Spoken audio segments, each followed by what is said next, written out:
Hello and welcome to another interesting class of chemistry at RK Explains। तो बच्चों, structure of atom के पिछले दो लेक्चर्स में हमने ये समझा कि प्रत्येक जो एटम होता है उसमें तीन फंडामेंटल सब एटॉमिक पार्टिकल्स होते हैं, इलेक्ट्रॉन, प्रोटॉन और न्यूट्रॉन। अब परमाणु में इन पार्टिकल्स की क्या व्यवस्था होती है, इससे रिलेटेड जो एटॉमिक मॉडल्स हैं उनको भी हमने डिस्कस किया, जिसमें मुख्य रूप से थॉमसन मॉडल हमने पढ़ा, रदरफोर्ड मॉडल हमने पढ़ा।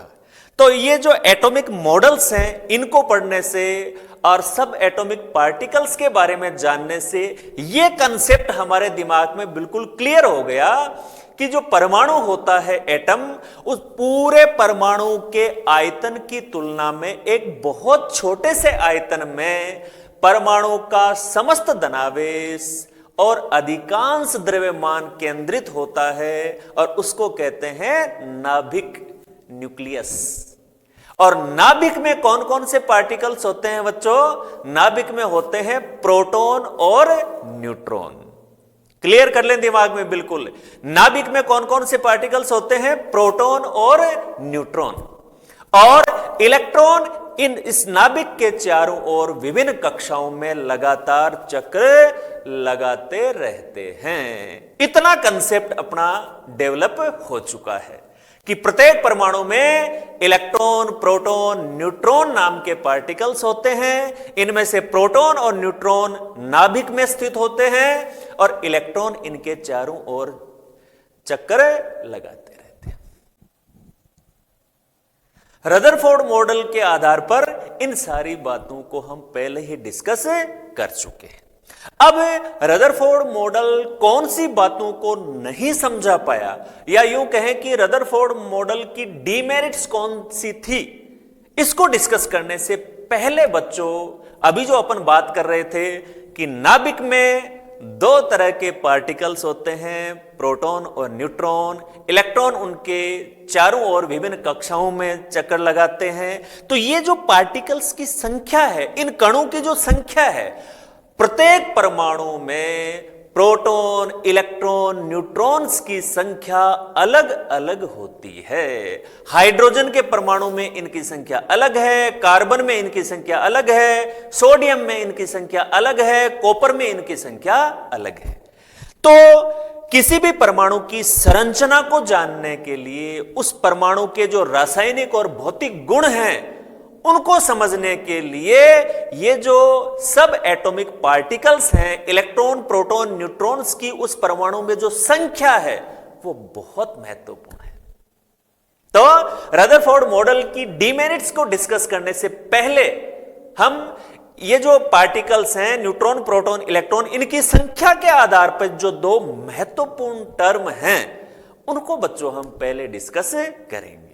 और वो दो महत्वपूर्ण टर्म देखो कौन कौन सी हैं। एक तो है परमाणु संख्या और दूसरी है द्रव्यमान संख्या। तो ये दो नंबर्स हैं हमारे पास, ये दो नंबर्स हैं हमारे पास, परमाणु संख्या और द्रव्यमान संख्या। इनको समझना है हमें कि किसी भी परमाणु की परमाणु संख्या कौन सी होती है, उसकी द्रव्यमान संख्या से हमारा क्या मतलब है। तो चलिए बिल्कुल स्ट्रेट फॉरवर्ड देखो बच्चों, यहां दिया हुआ है कि नाभिक का धनावेश उसके प्रोटॉनों के कारण होता है। रदरफोर्ड मॉडल में इस बात को ऑलरेडी हम डिस्कस कर चुके हैं। मैंने वहां पर थोड़ा सा करेक्शन करके समस्त धनावेश एक शब्द लिखा था वहां पर, कि परमाणु का जितना भी धनावेश होता है वो सारा नाभिक में केंद्रित होता है, क्योंकि परमाणु में धनावेश प्रोटॉनों के कारण होता है और प्रोटॉन सारे नाभिक में होते हैं। प्रोटॉन पर आवेश इलेक्ट्रॉन के आवेश के बराबर होता है। ये तो वो टेबल जो हमने डिस्कस की थी उसमें ऑलरेडी आप समझ चुके हैं। खाली आवेश की प्रकृति का फर्क है, इलेक्ट्रॉन पर आवेश ऋणात्मक है, प्रोटॉन पे धनात्मक है। बाकी वैल्यू जो उसकी है, उसका जो मान है बराबर है दोनों। कितना है? 1.6 गुणा 10 की पावर -19 कूलाम। इतना ही इलेक्ट्रॉन पे होता है, इतना ही प्रोटॉन पे। चिन्ह का फर्क है, इलेक्ट्रॉन पे माइनस, प्रोटॉन पे प्लस। तो ये सारी बात डिस्कस कर चुके हैं, कोई नई बात नहीं है इसमें। अब जो आगे की बात है वो देखो बच्चों। परमाणु संख्या क्या है? तो इसके जवाब में यह चीज आ जाएगी, नाभिक में उपस्थित प्रोटॉनों की संख्या परमाणु संख्या के बराबर होती है। यह डेफिनेशन है परमाणु संख्या की बच्चों। परमाणु संख्या क्या होती है? तो परमाणु संख्या क्या है? नाभिक में उपस्थित प्रोटॉनों की संख्या परमाणु संख्या होती है। और परमाणु संख्या का सिंबल है ये जेड। हम बार बार परमाणु संख्या शब्द न लिख करके केवल जेड लिख देंगे तो ये इसका सिंबल है। जेड से अपने को समझना है कि ये परमाणु संख्या है। अर्थात प्रोटॉनों की संख्या हाइड्रोजन नाभिक में 1, सोडियम में 11। पहले अपन डिस्कस कर रहे थे कि हर परमाणु के नाभिक में प्रोटॉनों की संख्या अलग अलग होती है। आता है इनके परमाणु क्रमांक 1 और 11 हैं। तो इन दोनों एग्जाम्पल्स से यह बात क्लियर हो गई कि किसी भी परमाणु की परमाणु संख्या कितनी होगी? जितने उसके नाभिक में प्रोटॉन होंगे। किसी भी परमाणु के नाभिक में जितने प्रोटॉन होते हैं, 1, 5, 10, 20, जितने भी प्रोटॉन होते हैं, वो प्रोटॉनों की संख्या ही उसकी परमाणु संख्या कहलाती है। ये एग्जाम्पल्स हैं, इनसे बात क्लियर होगी। अच्छा, परमाणु की संरचना में यह बात हमने पढ़ ली कि भाई परमाणु उदासीन होता है। और उदासीन परमाणु कब हो सकता है? जब उसमें जितने इलेक्ट्रॉन हैं उतने ही प्रोटॉन हो, क्योंकि इलेक्ट्रॉन पे आवेश के बराबर ही प्रोटॉन पे आवेश होता है और प्रकृति विपरीत होती है। तो एग्जैक्ट बराबर होंगे इलेक्ट्रॉन, तभी तो वो एक दूसरे के प्रभाव को निरस्त करेंगे और परमाणु उदासीन होगा। इसका मतलब ये बात तो निश्चित है कि जो उदासीन परमाणु है उसमें जितने प्रोटॉन होंगे उसके नाभिक में उतने इलेक्ट्रॉन उनके चारों ओर चक्कर लगाएंगे। इसका मतलब हम कह सकते हैं कि उसमें इलेक्ट्रॉनों की जो संख्या होती है वो भी प्रोटॉनों की संख्या के बराबर ही होती है, तभी परमाणु विद्युत रूप से उदासीन होगा। तो इसका मतलब परमाणु के लिए आप आयन के लिए ऐसा नहीं कह सकते। आयन में इलेक्ट्रॉन या तो ग्रहण किए जाते हैं आयन बनते समय या त्यागे जाते हैं। उदासीन परमाणु की बात कर रहे हैं हम। उदासीन परमाणु में नाभिक में जितने प्रोटॉन होते हैं उतने ही इलेक्ट्रॉन नाभिक के चारों ओर विभिन्न कक्षाओं में चक्कर लगाते हैं। तो आप कह सकते हैं कि उदासीन परमाणु में प्रोटॉनों की संख्या या इलेक्ट्रॉनों की संख्या को परमाणु संख्या कहते हैं। देखिए बच्चों, ये 1 और 11 वाला एग्जाम्पल पहले हो गया। हाइड्रोजन की परमाणु संख्या 1 क्यों है? देखो, पीरियोडिक टेबल में आवर्त सारणी में सबसे पहले हाइड्रोजन आता है ना, क्योंकि उसकी परमाणु संख्या सबसे कम है, 1 है। क्यों है? क्योंकि उसके नाभिक में 1 प्रोटॉन है। उसके बाद हीलियम, क्योंकि उसके नाभिक में प्रोटॉनों की संख्या 2 है। इस तरह से परमाणु संख्या बढ़ती चली जाती है। चलिए, तो ये सारी बात जो हमने बच्चों समझी उसका कंक्लूजन यहां पर आ गया कि परमाणु संख्या Z वास्तव में क्या होती है? परमाणु के नाभिक में प्रोटॉनों की संख्या। और क्योंकि प्रोटॉन और इलेक्ट्रॉन बराबर होते हैं तो आप ये भी कह सकते हो कि उदासीन परमाणु में इलेक्ट्रॉनों की संख्या, बात एक ही है, क्योंकि उदासीन परमाणु में प्रोटॉन की संख्या और इलेक्ट्रॉन की संख्या बराबर होती है। इसलिए दोनों ही तरीके से आप परमाणु संख्या Z को व्यक्त कर सकते हैं। क्लियर है ये इतनी बात?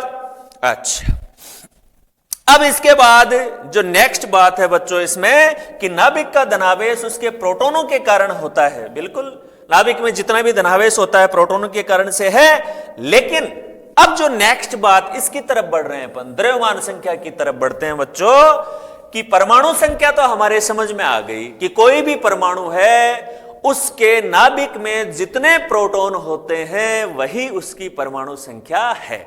अब द्रव्यमान संख्या क्या है उसको और डिस्कस करते हैं अपन। चलिए, तो द्रव्यमान संख्या की तरफ बच्चों हम आगे बढ़ जाते हैं। ये लीजिए, द्रव्यमान संख्या को देखते हैं। द्रव्यमान संख्या क्या है बच्चों? देखो आप, नाभिक का धनावेश उसके प्रोटॉनों के कारण होता है, लेकिन नाभिक का जो द्रव्यमान है वो देखिए, द्रव्यमान में कौन सी नई बात को जोड़ा है इसमें? देखिए, द्रव्यमान प्रोटॉन और उसके साथ में जो उदासीन कण होते हैं, और वो उदासीन कण होते हैं न्यूट्रॉन। तो द्रव्यमान में देखो, वहां टेबल में तीनों जो फंडामेंटल पार्टिकल्स के हमने गुण पढ़े थे उसमें आपने देखा होगा कि प्रोटॉन और न्यूट्रॉन का जो द्रव्यमान है वो लगभग बराबर है, स्लाइटली थोड़ा सा ज्यादा होता है न्यूट्रॉन का प्रोटॉन की तुलना में, और इलेक्ट्रॉन का द्रव्यमान बहुत कम होता है, नगण्य होता है। इसका मतलब परमाणु का जो टोटल द्रव्यमान है उसमें मुख्यतः किसकी भूमिका है? तीनों जो पार्टिकल्स हैं उनमें से मुख्यतः बोलो परमाणु के द्रव्यमान में किसकी भूमिका होगी? प्रोटॉन और न्यूट्रॉन की। इलेक्ट्रॉन का द्रव्यमान तो नेग्लिजिबल है, बहुत कम है, तो मेन तो द्रव्यमान में रोल इनका ही हो गया ना, दोनों का, प्रोटॉन को और न्यूट्रॉन का। इसीलिए प्रोटॉन और न्यूट्रॉन इन दोनों कणों की जो संख्या है उसका योग है, वही क्या कहलाता है? द्रव्यमान संख्या। यही बात इसमें बच्चों यहां पर कही गई है। और नाभिक में बार बार अपन डिस्कस कर रहे हैं, नाभिक में दो तरह के पार्टिकल्स, यही दोनों होते हैं नाभिक में। इसीलिए तो कहा था वहां पर हमने रदरफोर्ड मॉडल में, हमने क्या कहा था? अधिकांश द्रव्यमान उसके नाभिक में होता है, क्योंकि प्रोटॉन और न्यूट्रॉन द्रव्यमान में इनका ही रोल है दोनों का, ये दोनों नाभिक में है, बाकी बाहर तो इलेक्ट्रॉन है और उसका वैसे ही द्रव्यमान बहुत कम होता है। इसलिए तो वहां पर हमने कहा था अधिकांश द्रव्यमान नाभिक में स्थित होता है।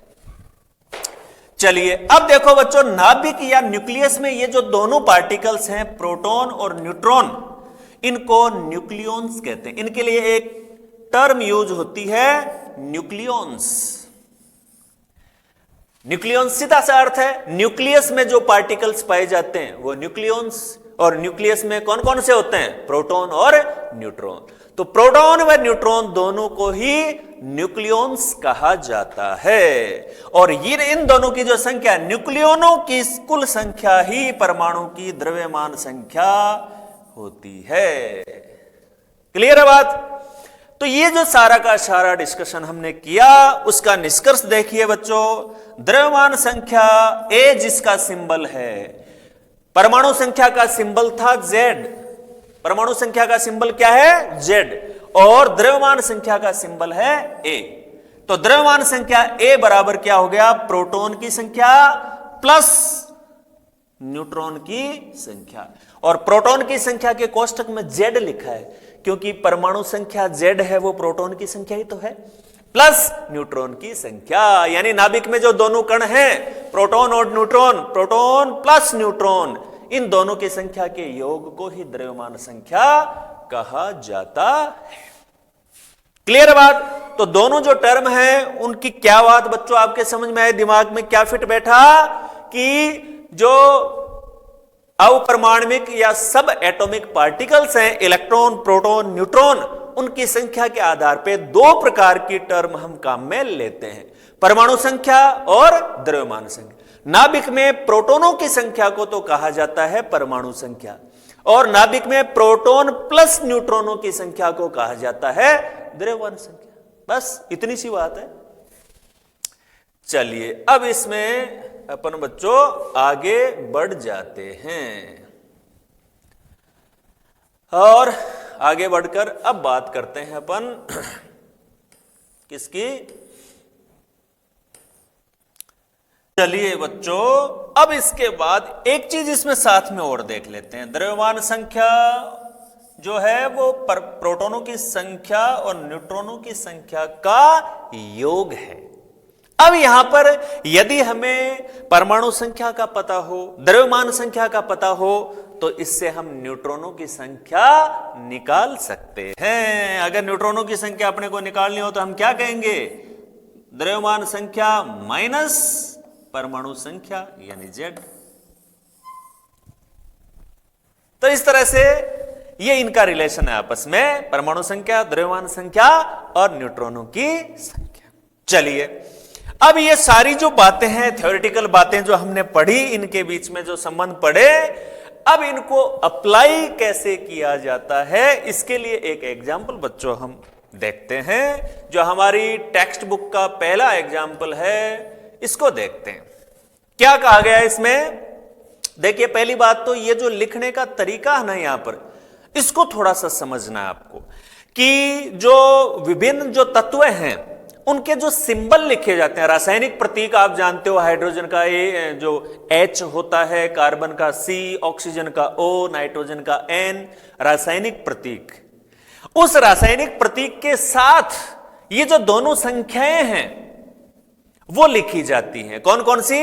परमाणु संख्या और द्रव्यमान संख्या। उसको लिखने का तरीका बच्चों क्या होता है कि जैसे मान लीजिए कोई भी तत्व है, उसको मैंने कह दिया x, कोई भी तत्व है। अब जो भी तत्व होगा उसका सिंबल x की जगह लिख लेंगे। अब उसका तरीका क्या होता है इसको समझ रहे हैं हम। इसकी बाईं साइड में नीचे तो बच्चों हमेशा अपन लिखेंगे z और ऊपर लिखेंगे a। ऐसा करने से उस तत्व के बारे में हमें पूरी जानकारी मिल जाती है कि उस तत्व में प्रोटॉनों की संख्या क्या है, इलेक्ट्रॉन की संख्या क्या है, न्यूट्रॉन की संख्या क्या है, यह जानकारी उससे मिल जाएगी पूरी की पूरी। तो तत्व के रासायनिक प्रतीक के बाईं तरफ नीचे पर उसकी परमाणु संख्या Z और ऊपर उसकी द्रव्यमान संख्या A को दर्शाया जाता है। यह तरीका है। जैसे यहां इसने लिख रखा है ना, इसने लिख ब्रोमीन तो Br इसका प्रतीक लिख दिया, Br ये रासायनिक प्रतीक हो गया। नीचे लिख दिया 35 क्योंकि इसकी परमाणु संख्या Z 35 होती है और ऊपर इसकी द्रव्यमान संख्या लिख दी 80।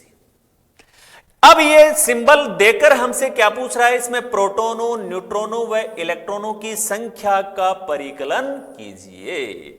यानी इसका ये सिंबल देकर हमसे इसमें तीनों जो कण है, प्रोटॉन, न्यूट्रॉन और इलेक्ट्रॉनों की संख्या पूछ ली।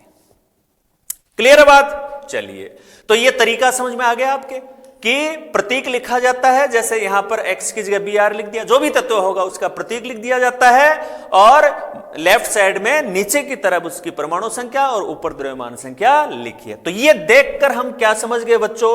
ये देखकर हमें क्या जानकारी मिली कि Z बराबर तो हो गया 35, ठीक है, क्योंकि बाईं तरफ नीचे Z लिखा जाता है, और A हो गया 80।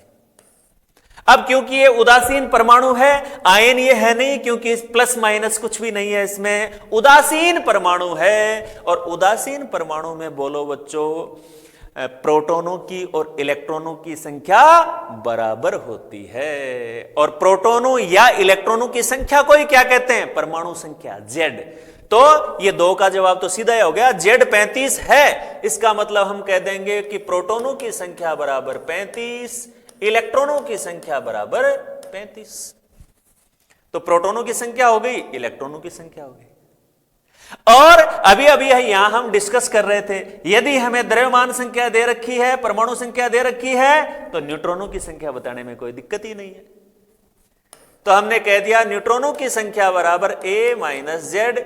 A दिया हुआ है बच्चों 80 और Z है 35, तो ये कितना आ गया? 45। ये लीजिए।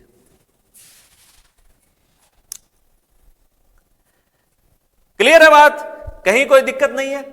तो ये जो आंसर में दिया हुआ है, प्रोटॉनों की संख्या बराबर इलेक्ट्रॉनों की संख्या बराबर 35, क्योंकि उदासीन परमाणु में प्रोटॉन व इलेक्ट्रॉनों की संख्या बराबर होती है और ये उस परमाणु की परमाणु संख्या के बराबर होती है। परमाणु संख्या 35 दे रखी है, तो इन दोनों की संख्या 35 हो गई।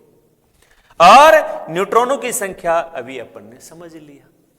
तो ये जो आपस में इनके जो संबंध है कि परमाणु संख्या क्या है, द्रव्यमान संख्या क्या है, न्यूट्रॉनों की संख्या क्या है, इनका आपस में संबंध क्या है, इस न्यूमेरिकल को करने से इनके आपस में जो रिलेशनशिप है उसका कंसेप्ट अपने और अच्छे से क्लियर हुआ है। आ गया समझ में? चलिए अब आगे बढ़ते हैं और एक एग्जाम्पल इससे रिलेटेड बच्चों और करते हैं अपन, ताकि बात पूरी तरह से हमारे दिमाग में क्लियर हो जाए। ये देखिए बच्चों अपना एग्जाम्पल नंबर 2 क्या है इसमें? यदि किसी स्पीसीज में इलेक्ट्रॉन, प्रोटॉन और न्यूट्रॉन की संख्या अगर 18, 16 और 16 है तो इसका प्रतीक लिखिए।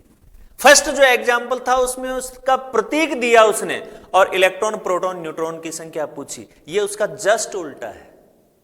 आपको उसके इलेक्ट्रॉन, प्रोटॉन, न्यूट्रॉन की संख्या दे रखी है और आपसे उसका सिंबल पूछा है।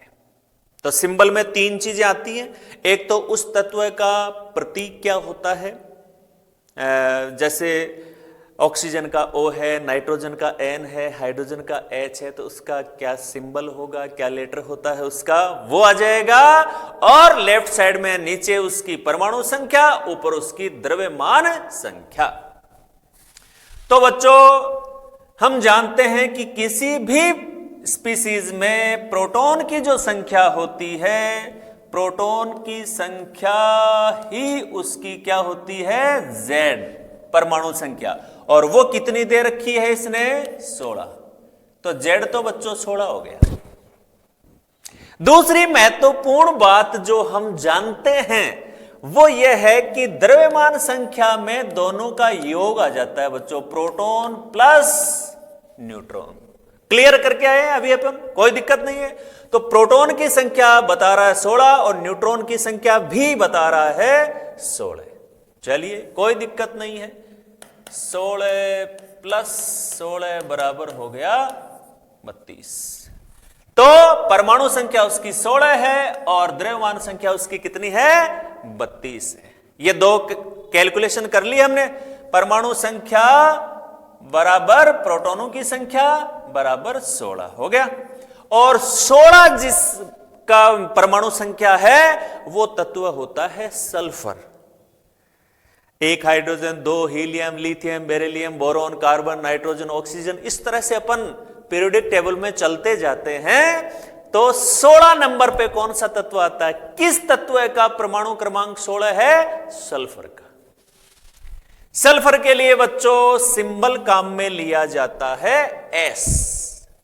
ये छोटी क्लास में 9th 10th में आपने अच्छे से पढ़ा है, सिंबल के बारे में आप जानते हैं। तो सल्फर या जिसको गंधक भी कहा जाता है, सल्फर का सिंबल होता है बच्चों S। अब इसकी परमाणु संख्या 16, ये तो हो गई Z, और ये द्रव्यमान संख्या A 32। दोनों कैलकुलेशन कर चुके हैं अपन, Z 16 और A 32। अब एक बात क्लियर है बच्चों, यहां जो इलेक्ट्रॉन और प्रोटॉन इसमें बराबर नहीं है। देखो इलेक्ट्रॉन तो इसमें है 18 और प्रोटॉन इसमें है 16। उदासीन परमाणु में तो इलेक्ट्रॉन और प्रोटॉन की संख्या बराबर होती है। इसमें प्रोटॉन की तुलना में 2 इलेक्ट्रॉन ज्यादा हैं। इसका मतलब परमाणु ने बाहर से 2 इलेक्ट्रॉन ग्रहण किए हैं, और जब परमाणु इलेक्ट्रॉन ग्रहण करता है तो बना लेता है ऋणायन। तो यह स्पीसीज उदासीन नहीं है, क्योंकि इसमें प्रोटॉनों की संख्या की तुलना इलेक्ट्रॉनों की संख्या के बराबर नहीं है। यह एक ऋणायन है। कैसे पता चला हमें ऋणायन है, क्योंकि इसमें प्रोटॉन से इलेक्ट्रॉन ज्यादा है। इसका मतलब बाहर से इलेक्ट्रॉन ग्रहण किए गए हैं। तो 2 इलेक्ट्रॉन बाहर से ग्रहण किए गए हैं। अब सिंबल लिखने का तरीका देखो बच्चों, अगर यहां पर इलेक्ट्रॉन की संख्या भी 16 दी हुई होती, अगर इलेक्ट्रॉन की संख्या भी 16 होती तो प्रोटॉन इलेक्ट्रॉन बराबर होते, तो हम समझ जाते कि ये उदासीन परमाणु है। तो हम क्या करते, सल्फर का सिंबल लिख लिया S, नीचे इसकी द्रव्यमान संख्या लिख दी 16, ऊपर नीचे इसकी परमाणु संख्या लिख दी 16, ऊपर उसकी द्रव्यमान संख्या लिख दी 32।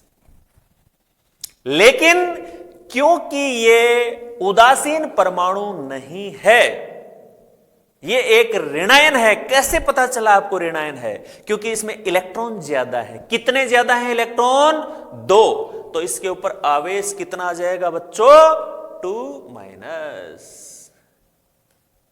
ये पूरा अपना आंसर हो गया, ये सिंबल हो गया इसका। समझ गए बात को? तो ये इसका सिंबल होगा। देखो किसी भी आयन के ऊपर जो आवेश होता है बच्चों, आयन पर आवेश लिखने का ये तरीका होता है। आवेश का मान पहले लिखते हैं, जैसे इसमें ऋणावेश है, कितना संख्यात्मक रूप से कितना है, 2, और बाद में उसकी नेचर को बताने वाला कि वो ऋणावेश है या धनावेश है, उसकी नेचर को बताने वाला जो सिंबल है माइनस और प्लस का, वो बाद में लगाते हैं। नंबर पहले लिखेंगे और ये बाद में लिखते हैं। जैसे अपन एल्यूमिनियम आयन को कहते हैं तो अपन कहते हैं Al, और कितना धनावेश है इसके ऊपर, 3। प्रकृति क्या है, धनात्मक, 3+। जानते हैं 9th 10th में आता है ये, लेकिन फिर भी दोबारा से क्लियर कर लें अच्छी तरह से बात को। तो इस क्वेश्चन का जो आंसर है वो देखें आप, हमें इलेक्ट्रॉन, प्रोटॉन, न्यूट्रॉन दे दिए। इससे हमें क्या फायदा हुआ कि हमने जेड निकाल ली, ए निकाल ली, और जेड 16 है और जेड 16 होता है सल्फर के लिए, तो हमने एस लिख लिया, नीचे परमाणु संख्या लिख दी, ऊपर द्रव्यमान संख्या लिख दी।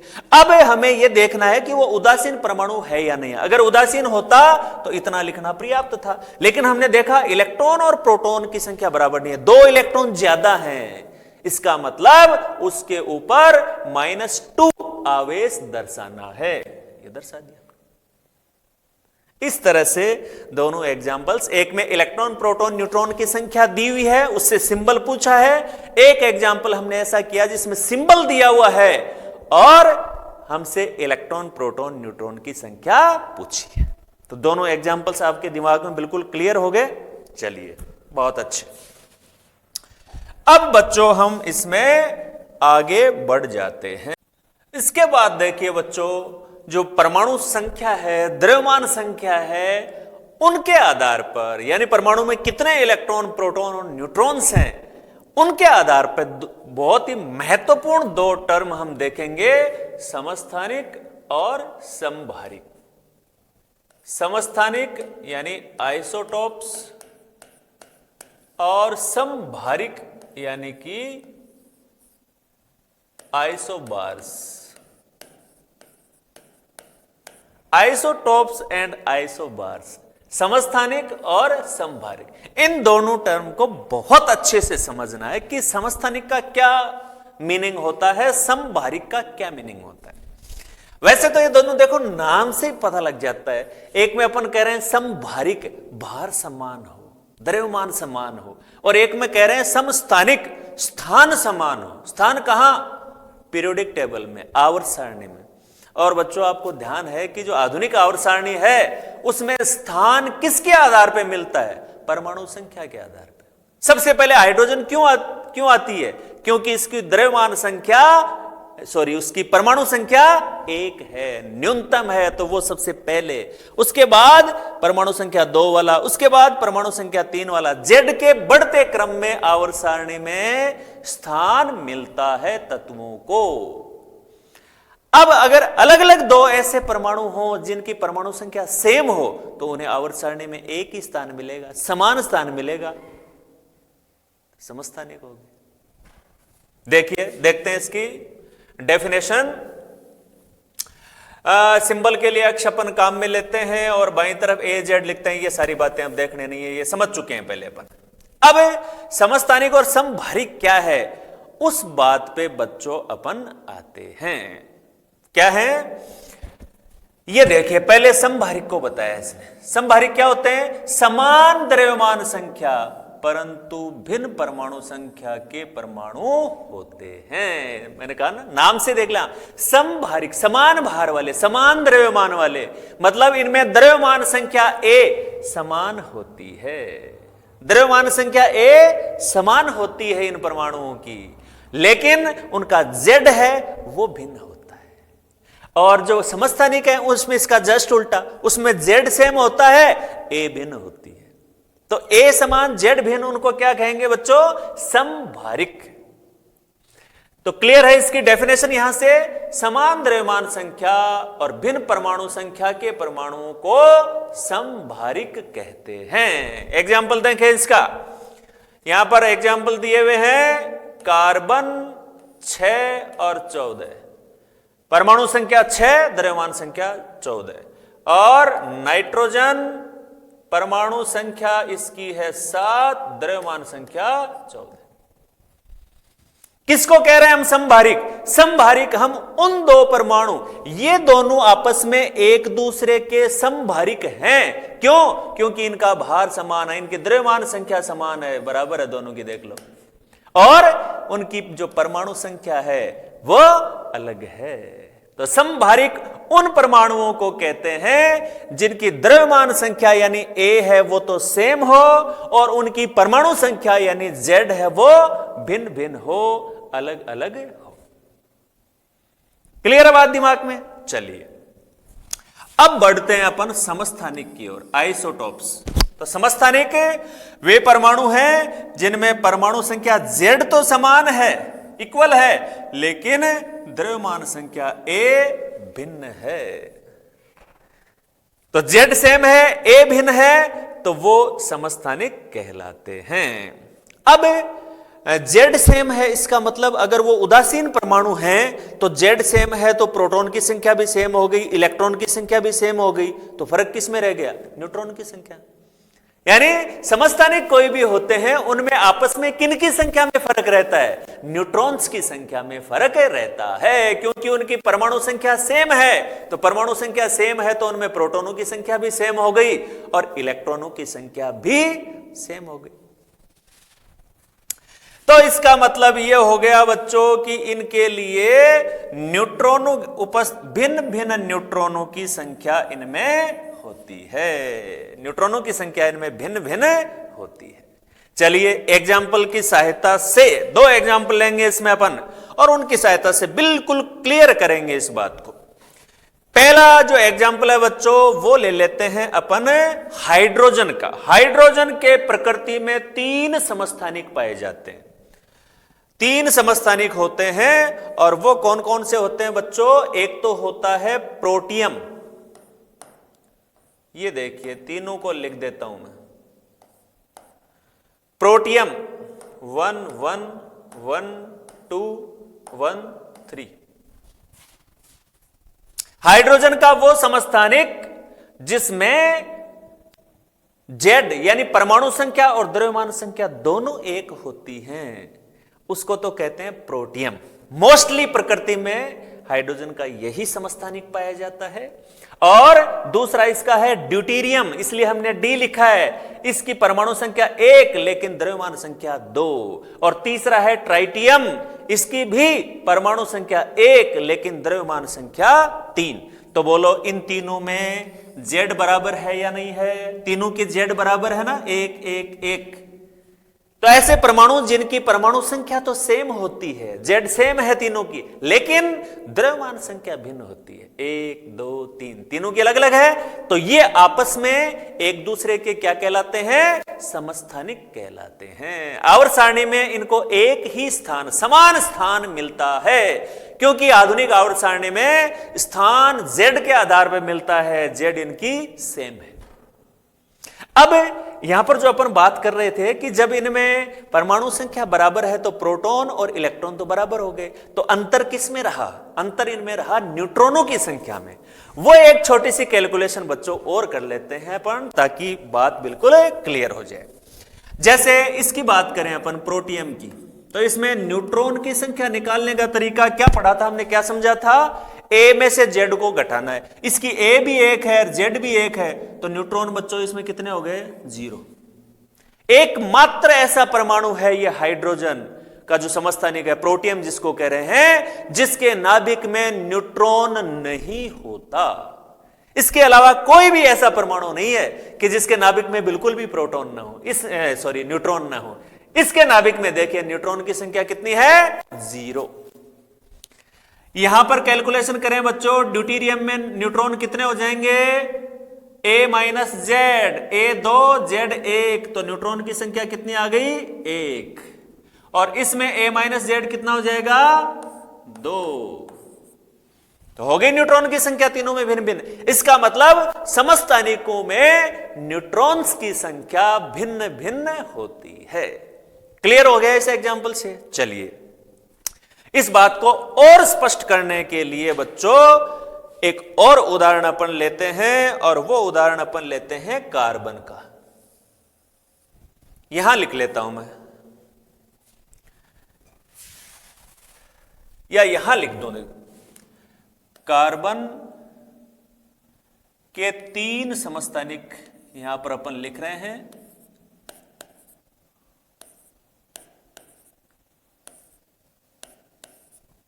ये देखिए 3 समस्थानिक यहां पर लिखे। कार्बन परमाणु संख्या तीनों की सेम है, परमाणु संख्या तीनों की सेम है, यहां लिखना पड़ेगा। पूरा आनंद इसको अलग से खाली स्पेस में अपन लिखकर समझेंगे तभी आएगा। ये लो, हो गया। ये कार्बन के 3 समस्थानिक हैं। समस्थानिक क्यों हैं? क्योंकि इनकी द्रव्यमान संख्या सेम है, Z सेम है 6, 6 और 6, और सॉरी इनकी परमाणु संख्या सेम है, द्रव्यमान संख्या नहीं, परमाणु संख्या Z सेम है, और जो द्रव्यमान संख्या A है वो भिन्न भिन्न है, 12, 13, 14 तीनों के अलग। तो ऐसे परमाणु जिनकी Z सेम होती है, A भिन्न होती है, वे एक दूसरे के समस्थानिक कहलाते हैं। तो करें क्या? न्यूट्रॉन्स की कैलकुलेशन कर लें। यहां पर हम कह रहे हैं कि समस्थानिकों में क्या अंतर होता है, तो हम कहेंगे समस्थानिकों में न्यूट्रॉन्स की संख्या में अंतर होता है, समस्थानिकों में न्यूट्रॉनों की संख्या भिन्न भिन्न होती है। कर लें कैलकुलेशन यहां पर। चलिए न्यूट्रॉन्स की संख्या बताओ, इसमें कितनी होगी? ए में से Z घटाएंगे 6, इसमें कितनी होगी? 7, इसमें कितनी होगी? 8। तो न्यूट्रॉन्स की संख्या भिन्न हो गई। तो ये एक एग्जाम्पल। इसके अलावा क्लोरीन का एक एग्जाम्पल बच्चों और दिया हुआ है आपकी टेक्स्ट बुक में। क्लोरीन 17, 35, 2 समस्थानिक क्लोरीन के होते हैं प्रकृति में, और दूसरा है Cl 17 और 37। समस्थानिक क्यों है? क्योंकि Z सेम है और द्रव्यमान संख्या A भिन्न भिन्न है, 35 और 37। तो कर लें न्यूट्रॉन्स की संख्या में कैलकुलेशन कर लें। बोलो 35 - 17 कितना हो जाएगा? 18, और 37 - 17 कितना हो जाएगा? 20। तो न्यूट्रॉन की संख्या डिफरेंट हो गई। तो ये सारी बात है। तो क्लियर हो गया दिमाग में कि समस्थानिक और समभारिक किन्हें कहा जाता है? समभारिक वे परमाणु होते हैं जिनकी द्रव्यमान संख्या समान हो, द्रव्यमान संख्या समान हो, लेकिन जो Z है परमाणु संख्या वो भिन्न हो, वो तो कहलाते हैं समभारिक। और जिनमें इसका जस्ट उल्टा होता है, परमाणु संख्या सेम होती है लेकिन द्रव्यमान संख्या A भिन्न होती है, वे कहलाते हैं समस्थानिक, आइसोटोप्स। और समस्थानिकों में न्यूट्रॉन्स की संख्या में अंतर होता है। इस बात को अपन 2-3 एग्जाम्पल्स की सहायता से समझ चुके हैं। क्लियर है बात? चलिए बच्चों, अब इसके बाद जो अगले इंपॉर्टेंट बात अपने को डिस्कस करनी है कि ये जो समस्थानिक होते हैं, समस्थानिकों में हमने देखा कि प्रोटॉन और इलेक्ट्रॉन की संख्या तो सेम है, और किसी भी तत्व के रासायनिक जो गुण होते हैं, केमिकल प्रॉपर्टीज, वो किस पे डिपेंड करती है?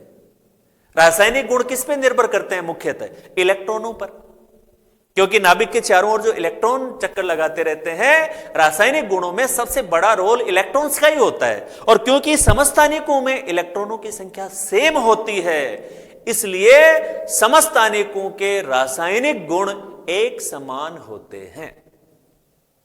समस्थानिकों के रासायनिक गुण एक समान होते हैं। रासायनिक गुणों में समानता दर्शाते हैं समस्थानिक, क्योंकि इनमें इलेक्ट्रॉनों की संख्या समान है, और किसी भी तत्व के रासायनिक गुण इलेक्ट्रॉनों की संख्या के ऊपर ही मुख्यतः निर्भर करते हैं। तो बच्चों, आज के इस वीडियो लेक्चर में केवल इतना ही। पढ़ते रहें, आगे बढ़ते रहें। All the best.